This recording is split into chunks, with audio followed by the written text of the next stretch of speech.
That's it for the album. True. All right. Or we can do it for every song. Rolling through to the next track. Loyalty.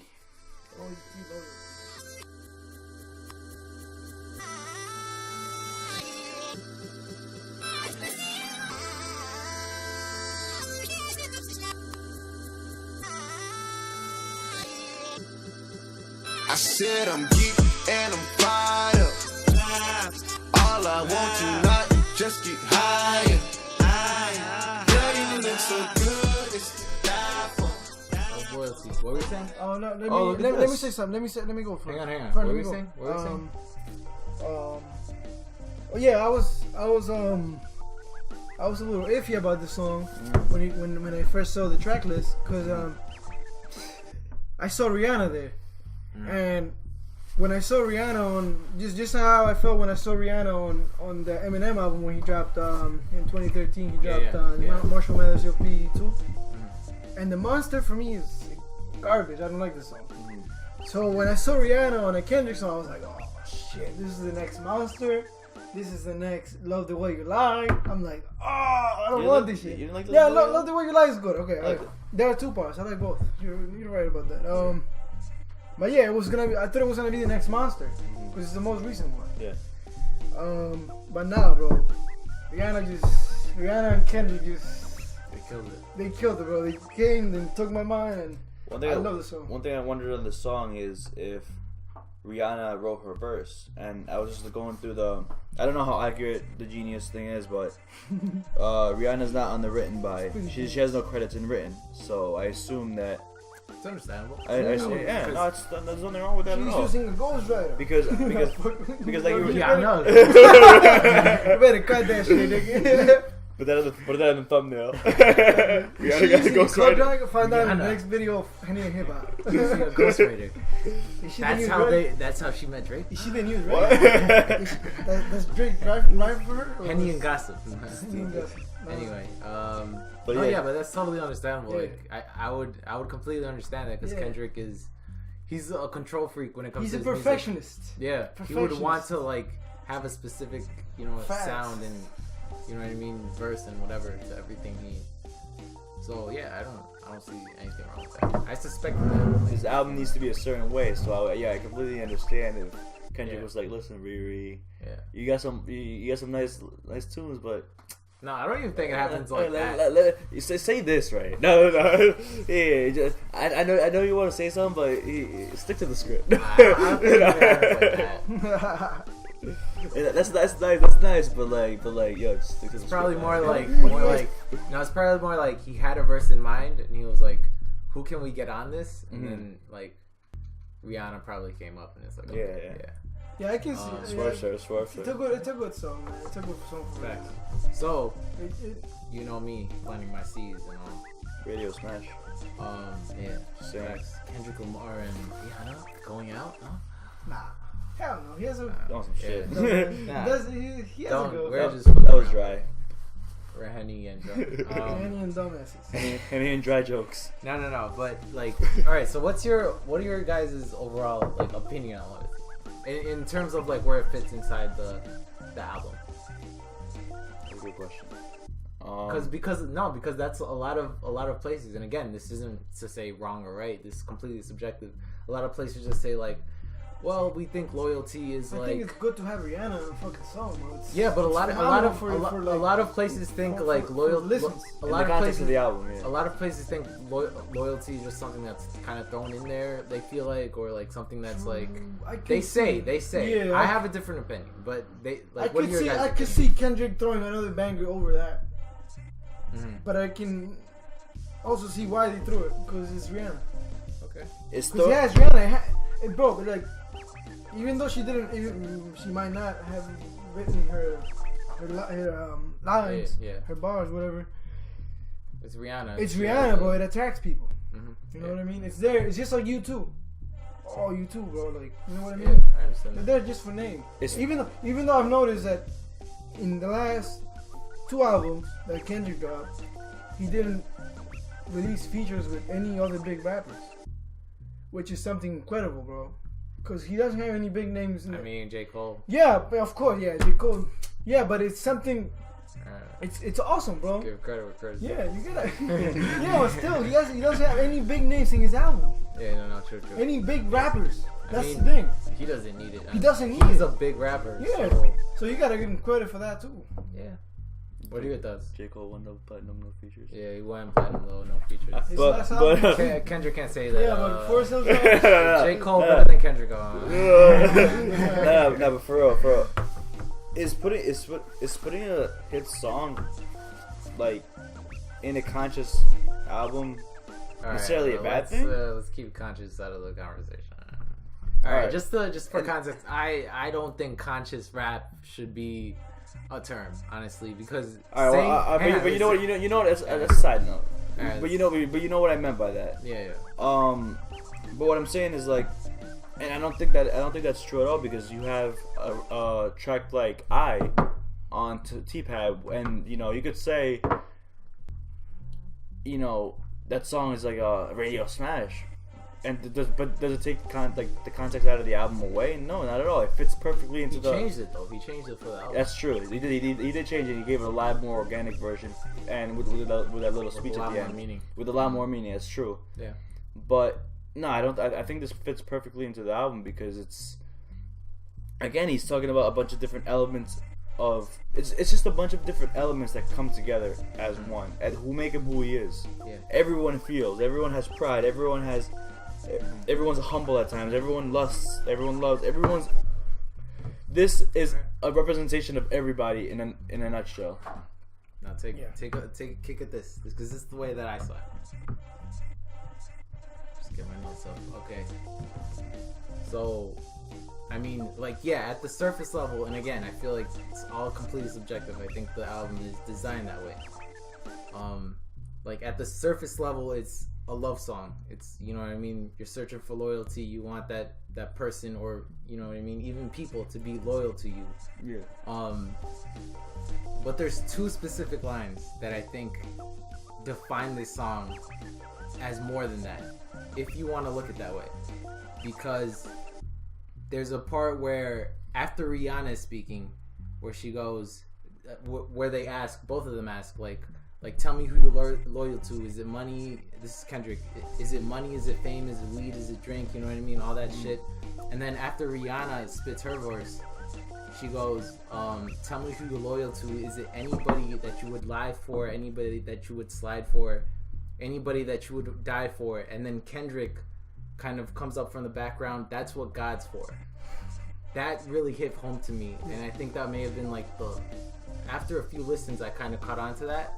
That's what God's for. That one line kind of hit me, and that kind of tied it back into the album for me, because below the surface level of loyalty, he's kind of being loyal to a significant other.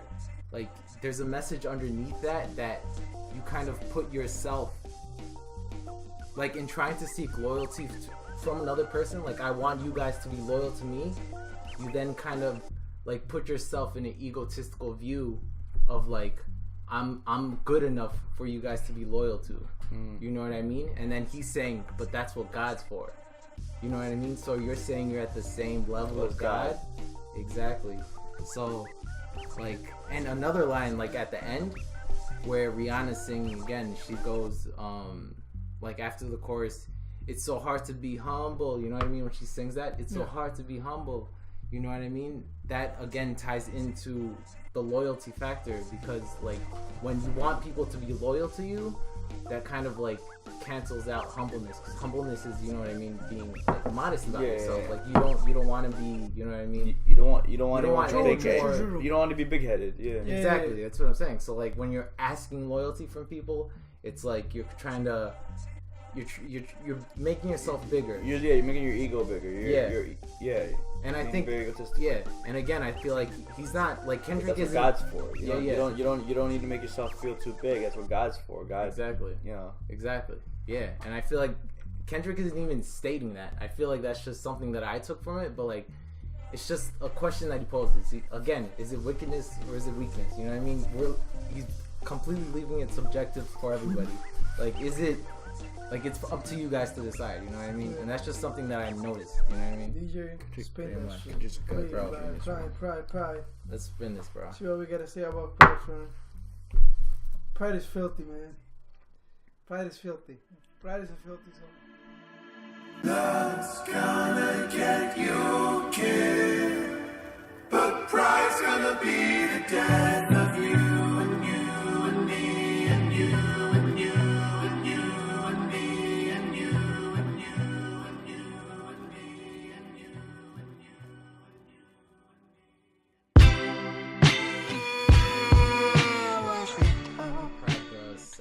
Seventh track on this album. So let me ask you guys, because it took me a while to try to dissect this.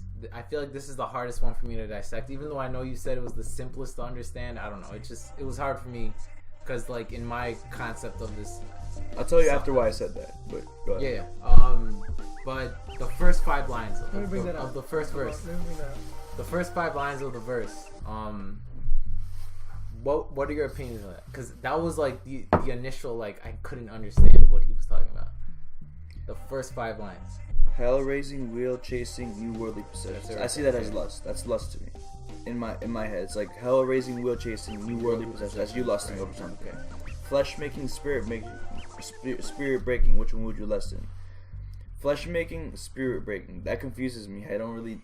It's hard to dissect. I think of flesh making as like. Creating a baby, flesh making, creating a newborn life. Okay, yeah. Spirit breaking. Like Spirit breaking is like killing somebody. Is it though? That's it's breaking understandable. or breaking somebody's heart, or Yeah. making somebody sad. Yeah. Okay. Which one would you lessen? The better part, the human heart. You love them or dissect them. I get that. You love them unconditionally, or you dissect them to the very bone to like to try to understand what their intentions are. Happiness or flashiness? How do you serve the question? That part also confused me. I was like, what are you saying? Kendrick, you evil monster. But no, yeah. The rest of it is pretty straightforward. Like, I understood it once I read it through, and I was like, okay, I get what he's saying. And that's why I said it was straightforward, because I guess I didn't dissect the first couple lines. Part. Yeah, that first part very much. But let me. What were you gonna say? No, keep going. All right. Because let me flip it to you like this, as I do. And I read Genius, you know what I mean? Because I had to, because I was like, I don't know what the fuck he's talking about. But let me flip it to you like this: the descriptors in the first line, flesh making and spirit breaking. Which one would you lessen? If you read that first line, hell raising, wheel chasing, new worldly possessions, like you said, that's kind of like a symptom of lust, right? Or of it paints an image, right? It paints an image of somebody who kind of like who values worldly possessions, who values it was corrupted by material things, all that. Materialistic. So, if you think of flesh making as like what makes our flesh, what makes us successful in the flesh. You know what I mean? Versus spirit breaking, as in the things that make our flesh. If we go for riches, if we go for gold, that's also our spirit breaking. So which one would you lessen? Would you go for the gold, or would you try to be more happy spiritually? And that kind of goes back to the like happiness or flashiness. Exactly. Happiness or flashiness. Which one would you lessen? I didn't see that. I didn't see it like that. Yeah, I like that. That's crazy. Okay. Let me. What's it go? I was gonna say this. Since the beginning, I heard this song. Since the first time I heard this song, I just heard John Lennon in this shit. I heard John Lennon. The flow, like everything sounds like a Beatles track. Or like you can hear the rock, you can hear the Beatles in this shit. You can hear the Beatles when they were on drugs. Cause it's like soft, it's music to your ears, bro. Shit's beautiful. The hook is beautiful. Right. And then until this motherfucker you brought up Imagine, right, Fernando? And you said that this song. Want to talk about that? I said it from the jump, man. When I first heard the song, from the jump when I first heard the song, not even when I first heard the song, so I first heard it with you guys. I don't know if I said it that day, but as dissecting the album further, I heard the Beatle influence, and I was like, what song does this remind me of? Like this song is like hitting me somewhere. Like what is good? I realized I finally brought it back. It's like listen to Imagine by John Lennon and then listen to this. Like and tell me there isn't an underlying theme that is being portrayed that they both just encompass. It's like it's insane. Like but flow wise, but okay. Wait, let me just finish my thought. Like basically the entire Imagine song, John Lennon's just saying like imagine all the people, imagine all these things happening, imagine all these things happen. The way I see this song is like now Kendrick is like bringing out this is what it is, but this is what I wish it would be. Yeah. And like this is what it is. This is what it is. Like hell raising, yeah, all this stuff. And then towards the second verse is like, towards the second verse, this is what it would be. Oh shit. And that is like crazy to me. Like how Kendrick took. I don't know if that's what Kendrick really did, but that's how I took it. Mm-hmm. Like if that is what Kendrick did, the way he took a twist on that thought of like imagine all these things, like that's insane to me, man. That's so crazy. And you hear the rock influence in this entire album. Yeah, you can. That's bro, facts. Like I see the Imagine in this song, but I still cannot find which song Kendrick feels like from the Beatles, because I've heard Lennon sing like this before, bro, like this kind of flow, and I heard Lucy on the Sky with Diamonds. It can be Lucy on the Sky with Diamonds, but that's how I feel. I've heard this vibe. Hang on, Lucy. T-Pad, Lucy. Oh shit. Wait, what? Oh, I do. Yo, I just. Oh, but no. You heard it here first on Henny and Hip Hop. But nah, bro. This is like I've never heard another rapper vibe like flow like the Beatles, bro. This shit is incredible, bro. Alright, so hang on. So kicking it. First of all, I don't really listen to rap that much, but I do get the rock influence. Yeah. Like not specifically to songs, but I hear like the I mean, Kendrick is instrumentation. rock influence because of Eminem. Eminem introduced. Well, I'm not gonna say introduced because I don't know, but like Eminem could have listened. Kendrick could have listened to rock for all we know. I mean, Soundwave put him on to jazz. Exactly. He's had a very versatile like upbringing too. Like his parents grew up in Chicago. Like they But I'm sure Kendrick studied like.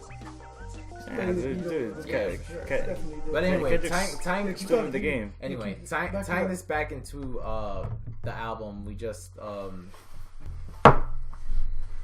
this is Pride, and we just listened to all right. First of all, I want to get you guys' opinions on what happens on Earth stays on Earth. How deeply do you guys tie that into the album, and like, what are your opinions on it? 100%. That's what, and it brings it back to the. Did Kendrick die in the beginning of the album? What happens on Earth stays on Earth. He talks about it. He's like, in a later song you'll hear like, I want my feelings to disperse. Like as in like when he dies, my feelings will like I can't bring any of these worldly possessions. I can't bring any of these things that I have. All these feelings, all these things. I can't bring this. When I die, I can't take this stuff with me. The only thing I have to take with me is the things of like God. So how do you stay happy when you're gone? How do you stay happy without all this shit? What happens when you're gone? That's. Wait, what's your question? How do you stay happy? Letting everything go. When you die. When you die. And you go up. How do you stay happy? I'm not saying you go up. I'm not a believer. That's an interesting question. But going to what Kendrick's saying. That's an interesting question. How do you fucking stay happy? Like there are no bitches up there. Solo said this. There are no bitches in heaven. No bitches. How do you stay happy? Solo knows, bro. That's a good point, man. There are no bitches in heaven. You kind of fucked me up because I don't know how to answer that. DJ, spin that shit. No, hang on. Next because song. I haven't tied this back. You haven't even said the missing verse. Yeah. Wait, so what happens on Earth stays on Earth. Like referring to like the riches and shit that has to stay on the earth. Your body stays on earth, but your soul goes up. You can't take these stuff with you when you go back up, right?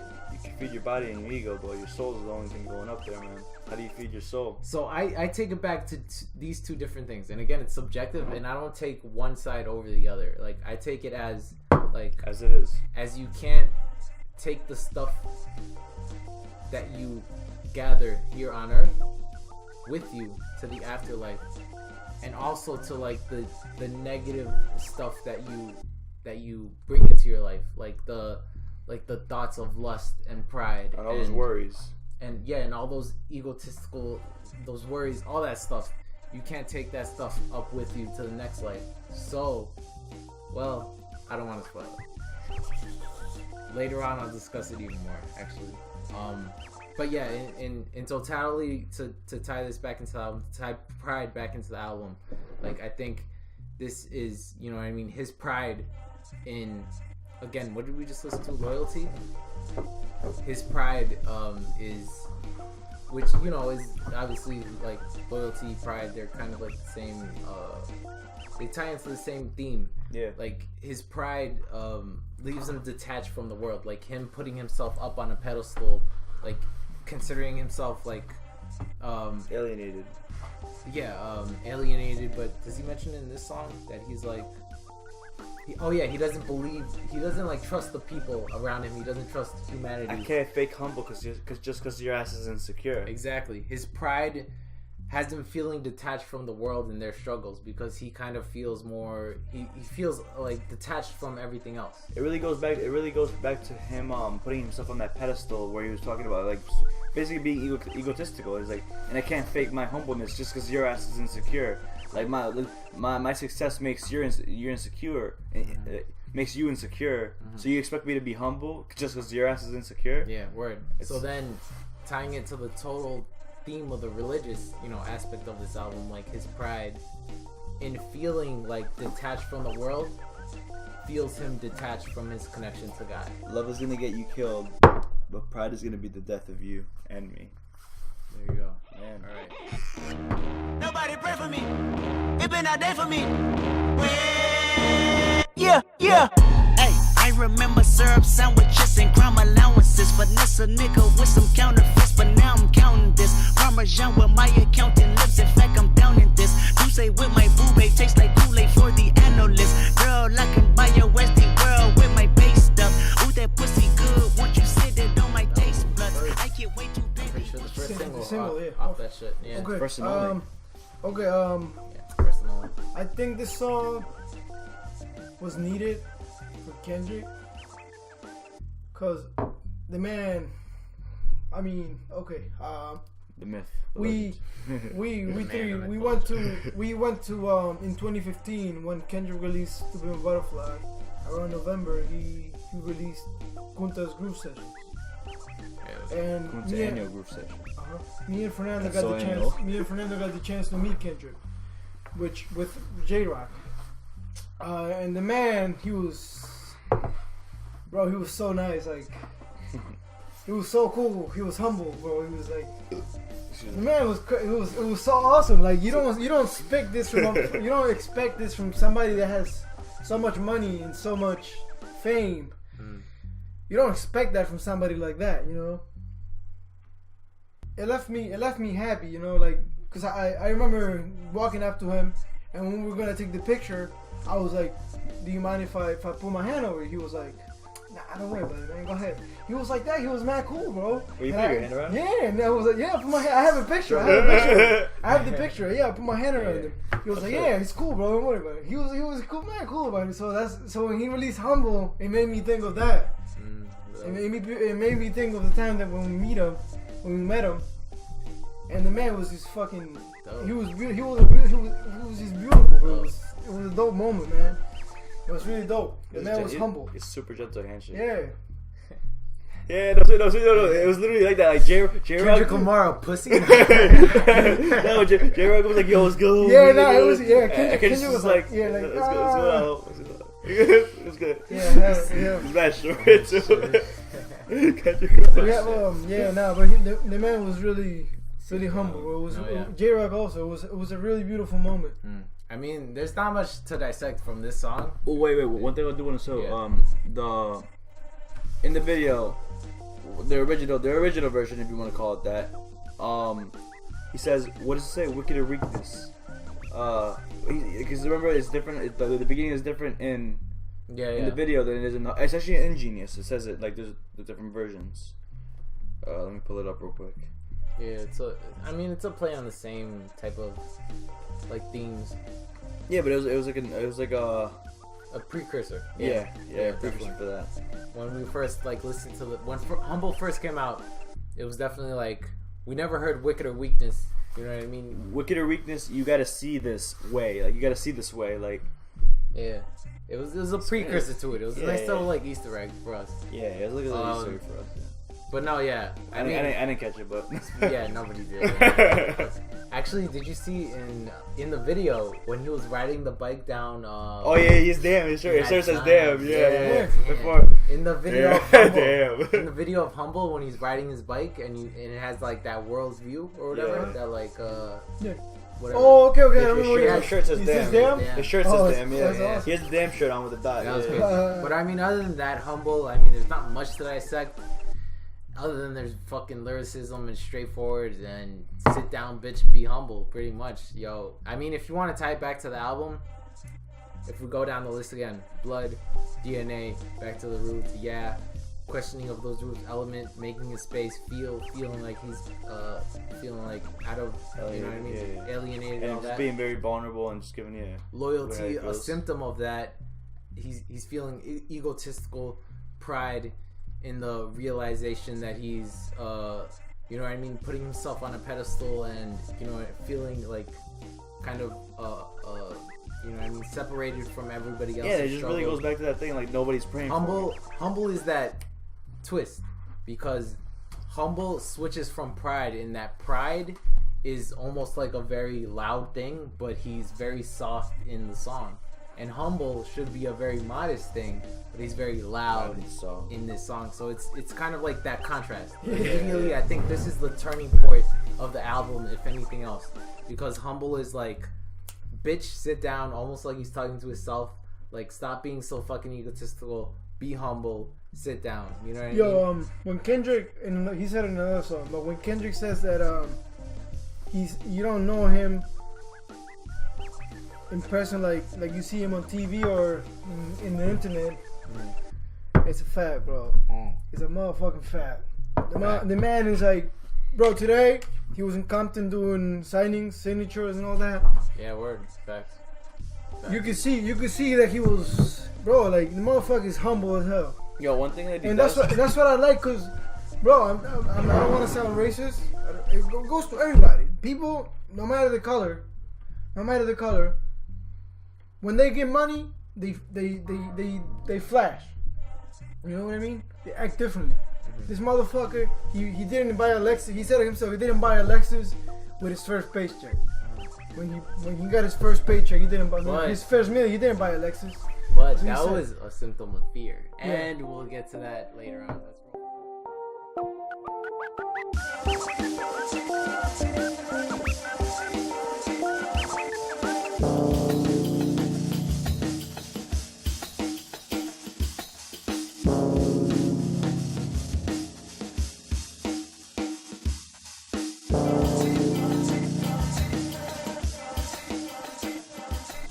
I'm tight. We're getting close to the end. I'm tight. Oh, we're good.